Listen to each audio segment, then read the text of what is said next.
દિવાળીમાં આપણે ફટાકડા ફોડીએ છીએ, હોળીમાં એકબીજાને રંગ લગાવીને ઉજવણી કરીએ છીએ અને એવો જ એક તહેવાર એટલે ઇલેક્શન, જે દર 5 વર્ષે આવે છે અને આ ઇલેક્શન આપણે વોટ આપીને ઉજવીએ છીએ. આપ મારી જે પાછળ જોઈ રહ્યા છો આ તમામ જે જાગૃત નાગરિકો છે, અમદાવાદના પૂર્વ વિસ્તારની જે એક સોસાયટીના નાગરિકો છે. આજે તેમની સાથે વાત કરીશું અને જાણીશું કે આ લોકસભાના ઇલેક્શનમાં તેમનો મિજાજ કેવો છે. તમામ લોકો છે, આપણે શરૂઆત કરીશું. આપનું નામ? ચિરાગ પટેલ. ચિરાગભાઈ, ઇલેક્શન આવી રહ્યું છે, ખ્યાલ છે? Yes sir. ક્યારે છે ગુજરાતમાં ઇલેક્શન? ક્યારે? ગુજરાતમાં 7 મે.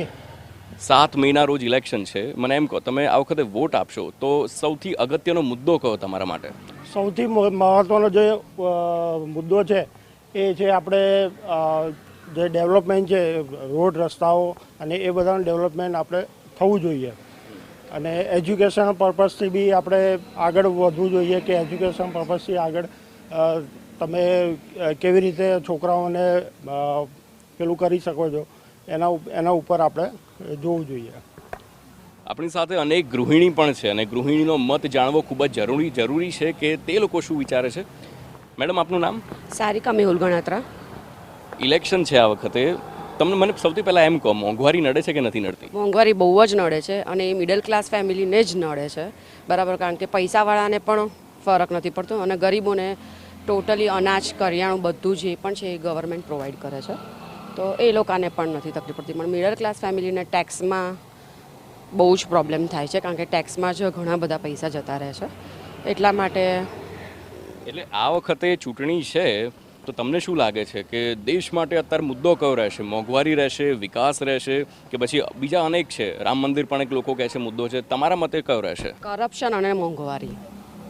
કરપ્શન પણ આજે ઘણી બધી જગ્યાએ ઘણું બધું છે કે ભાઈ તમે ઓળખાણથી તમે કરો તો જ એ વસ્તુ કામ થાય. એ બધું ખરેખર કાઢી નાખવાની બહુ જ જરૂર છે અને એની પર ફોકસ કરવાની પણ બહુ જ જરૂર છે કે જેથી મિડલ ક્લાસ ફેમિલી હેરાન ના થાય. સૌથી પહેલાં તો એ જ કેવું મોદી દાદાને કે અમીરોને જેવી રીતે હેલ્પ કરે છે, ગરીબોને જેવી રીતે હેલ્પ કરે છે, એ રીતે મિડલ ક્લાસનું બી થોડુંક વિચારે, કારણ કે બધી રીતે હેરાન થાય છે અને ક્યાંય કંઈ કરી નથી શકતું. નથી લાઇનમાં ઊભું રહી શકતું એના જ માટે, કે નથી આગળ જઈને કંઈક વધારે કરી શકતું. એટલે ખાસ એના માટે ઘણા લોકો કહે છે વિકાસનો પણ એક મુદ્દો છે કે ભાઈ આ સરકાર, કેટલાક લોકો કહે છે કે વિકાસ થયો છે, કેટલાક લોકો વિકાસ પર સવાલ પર ઉઠાવે છે. તમને શું લાગે છે, શું ખરેખર ભારતમાં વિકાસ થયો છે? વિકાસ બધી રીતનો થયો છે, એમાં મોંઘવારીનો પણ વિકાસ છે. Date should be under control. મોંઘવારી એ બહુ મોટો પ્રશ્ન, ચેલેન્જ છે ગવર્મેન્ટ માટે, and date should be taken over. કે જે બી પોલિટિક્સમાં છે, ધારાસભ્ય હોય, વિધાનસભ્ય હોય, વિલ્સન કોર્પોરેશન, જે પણ એન્ટિટી બોડીઝમાં જે પણ લોકો છે પોલિટિક્સ લેવલે, એમને સદંતર એમનો જે સેલરી છે એ બંધ કરી દેવો જોઈએ. જેને દેશ સેવા કરવી છે એને પગારની કોઈ જરૂર હોતી નથી. વિકાસ છે જ, રોડ રસ્તા કહો, એજ્યુકેશન કહો, અને કોમ્પિટિશનમાં કોઈ છે જ નહીં એકચ્યુઅલી. એટલે અગેન બીજેપી, એમાં કોઈ ઓપ્શન છે જ નહીં. વિકાસ બીજેપીએ કર્યો જ છે અને થઈ રહ્યો છે. મોંઘવારીનો પણ વિકાસ થઈ રહ્યો છે જોડે જોડે. થોડું એ કાબૂમાં રહે અને કરપ્શન થોડું કંટ્રોલ રહે તો that is well and good. આ વખતે સરકાર કહે છે 400 પાર સીટ જશે. એક કોન્ફિડન્સ છે, નરેન્દ્ર મોદી વાત કરતા હોય છે. તમને લાગે છે 400 પાર જશે? મે બી, કદાચ એમને એટલો કોન્ફિડન્સ હશે, બરાબર છે. કારણ કે હવે શું ચાલે છે એ તો કંઈ ઇન્ડિયામાં કંઈ ખબર પડતી નથી. વિપક્ષો ઈવીએમ પર એ કરે છે અને કોર્ટમાં બી એ સાબિત થયેલું છે કે ઈવીએમ હેક થઈ શકે છે. તો મે બી 400 નહીં 500 બી આવી શકે. જે 85 લાખ ને મફત અનાજ ને બધું આપે છે, તો હવે ગરીબી ક્યાંથી ઘટી એ મને હજુ સમજ નથી પડતી. તો પછી ગરીબી જો ઘટી છે અને લેવલ એનું ઊંચું આવ્યું છે, તો પછી આ 85 લાખને મફત આપવાની જરૂર ક્યાં છે? 85 કરોડ સોરી. તો રહી બાકી કેટલી વસ્તી? વિકાસનો મુદ્દો, મોંઘવારીનો મુદ્દો કે કયો મુદ્દો જે આ વખતે સૌથી અગત્યનો લોકસભામાં? લોકસભામાં આ વખતે રામ મંદિર 370ની કલમ છે અને બીજું ઘણા મોદી સાહેબના વિકાસના કામો છે. બધા ફેક્ટરમાં વિકાસ તો છે જ. 100 કામમાં 2 કામ ખરાબ પણ હોય, એટલે બધા કામ ખરાબ સારા છે.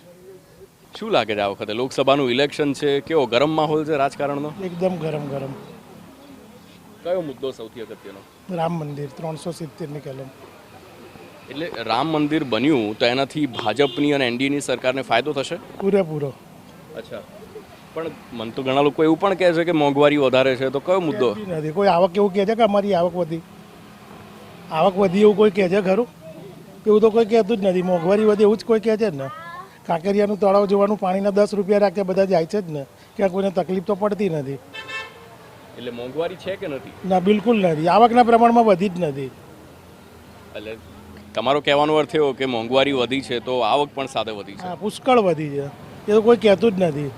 અચ્છા, હમ એટલે લોકો ભાઈ આવક વધી છે તે નથી કહેતા, પણ મોંઘવારી વધી છે તેની વાત કરે છે. આ તેમનો મંતવ્ય હતો. તો આ આપણી પાછળ જે સોસાયટી દેખાય છે તે સોસાયટીના રહીશો સાથે આપણે વાત કરવાનો પ્રયાસ કર્યો. તેમણે કેટલાક પ્રશ્નો પણ સામે આપ્યા છે કે જો સરકાર આ તમામ પ્રશ્નો પર કામ કરે તો આવનારા દિવસોમાં વધુ સારો વિકાસ થઈ શકે છે. હવે જોવું એ રહેશે કે 7 મેના દિવસે ઇલેક્શન યોજાશે અને ત્યારબાદ જૂન મહિનામાં રિઝલ્ટ આવશે. પછી ભારતમાં કોની સરકાર બને છે તેને પર સૌ કોઈની નજર રહેશે. કેમેરામેન દીપક સેન સાથે હાર્દિક મોદી, TV9 અમદાવાદ.